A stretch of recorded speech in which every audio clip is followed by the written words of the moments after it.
দেশটা বখাটেরা শেষ করে দিয়েছে মা। এই দেশে আজকাল মেয়েদের কোনো সেফটি নেই।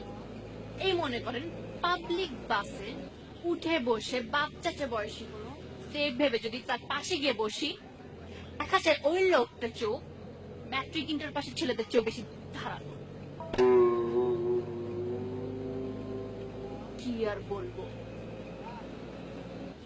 এজন্য আমি আমার ব্যাগে আমার সাথে আমি সবসময় অ্যান্টিটা থাকি। আঙ্কেল দোয়া করবে, অবস্থা যদি কখনো নিয়ন্ত্রণের বাইরে যায় অ্যান্টিকোটা যাতে আমি ইউজ করতে পারি। বাহ, তোমরা আজকালকার মেয়েরা অনেক সাহসী। আমার মেয়েটার কাছে এসব থাকে কিনা কে জানে। ও অনেক সহজ সরল তো, তাই ওকে নিয়ে খুব টেনশনে আছে। আপনার মেয়ের কি হয়েছে? আমার কাছে আর শরম করে কি লাভ মা। একটু পরেই তুমি বাস থেকে নেমে যাবে, হয়তোবা সারা জীবন তোমার সঙ্গে আর কখনো দেখা হবে না। আমার মেয়েটা খুব ভালো গান করতো, খুব ভালো ছবিও আঁকতো, অনেকবার পুরস্কারও পেয়েছিল। আঙ্কেল আপনার মেয়ের কি হয়েছে সেটা বলার কথা ছিল। ইন্টারমিডিয়েট পাশ করবার পরে ভার্সিটিতে ভর্তি করে দিলাম। হোস্টেলে চলে এলো। বাড়ি থেকে আসবার সময় ওর কি কান্না। একটা ময়না পাখি ছিল, পাখিটাকে হোস্টেলে আনতে চেয়েছিল। হোস্টেলে তো পাক পাখালি রাখবার নিয়ম নেই। দিনে কতবার ফোন করে আমাদের খোঁজ খবর নিত, পাখিটার খোঁজ খবর নিত। আজ সকালে আমি ওর হোস্টেলে গিয়েছিলাম, যে শুনলাম গতকাল ওর বড় ভাই হিসেবে নিয়ে গেছে। ও তাকে জানতেন না ওর ভাইয়ার সঙ্গে নিয়ে গেছে, এখনো পৌঁছানি বাসায়? আমার কোনো ছেলে নেই রে মা। আমি নিশ্চিত হয়েছি ওর বন্ধুর সঙ্গেও পালিয়ে গেছে।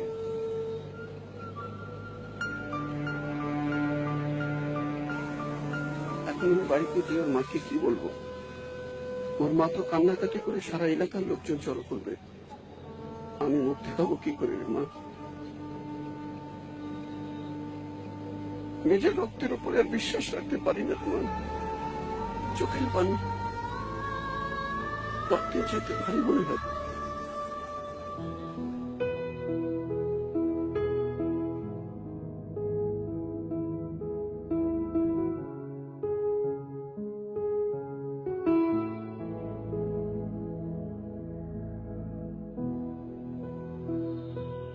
তুই কি ভুলে গেছিস তোর ময়নাটাকে,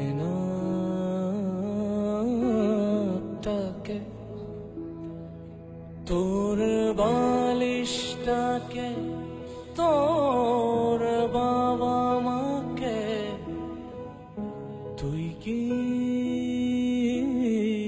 ভুলে গেছিস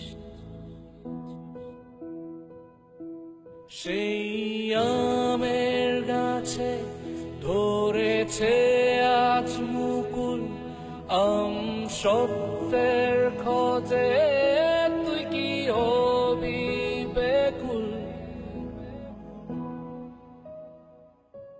সেই আমের গাছে ধরেছে আজ মুকুল, আম সত্যের খোঁজে তুই কি হবি বেকুল?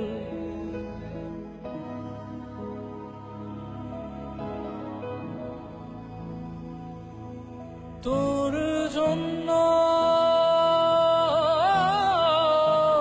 চোখে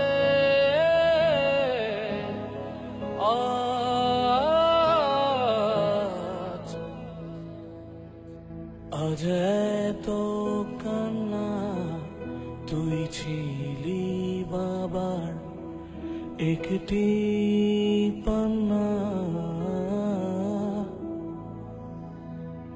তুই কি ভুলে গেছিস তোর ময়নাটাকে,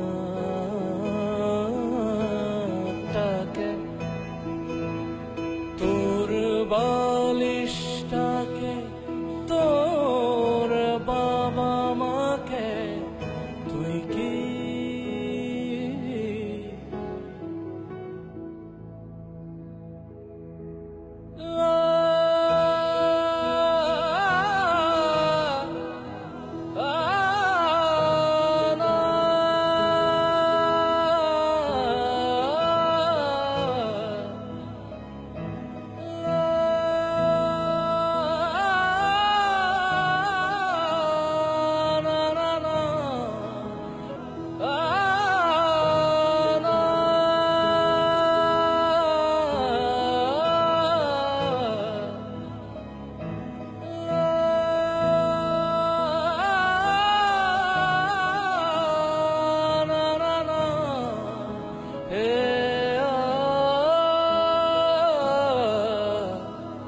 কি ব্যাপার এত লেট করলে যে?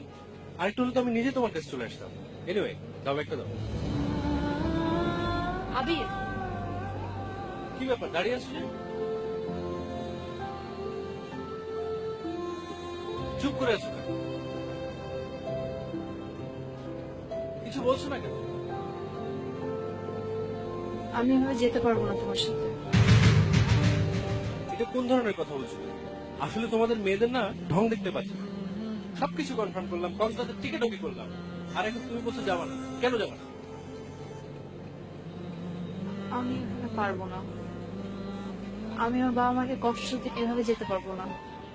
আমাদের বিয়ে হবে, আমাদের বিয়ে অবশ্যই হবে, কিন্তু সেটা বাবা মার সম্মতিতে হবে। তুমি বাবা মাকে কষ্ট দিতে পারবে না, সেটা তুমি আগে চিন্তা করো নি।